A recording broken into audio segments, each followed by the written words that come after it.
how to use TikTok new title launch feature. So hello guys, today I'm going to talk about how to use TikTok new title launch feature. So for that, open your TikTok app, then tap on the plus icon at the bottom of your screen to record a video, or you can just simply tap here at the bottom left corner of your screen to upload it from your gallery.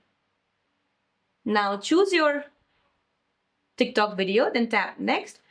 Now once you reach to the posting screen, tap edit cover and then tap a specific frame in the video that you want to use as your background. Now at the bottom of the screen, tap on one of the text box templates, type out your title, then drag the text box into position on your cover, then tap the different design option at the bottom to change the font or background, and then tap save before posting. So that's it for this video guys. I hope this video was helpful. Please don't forget to like and subscribe. See you in my next one.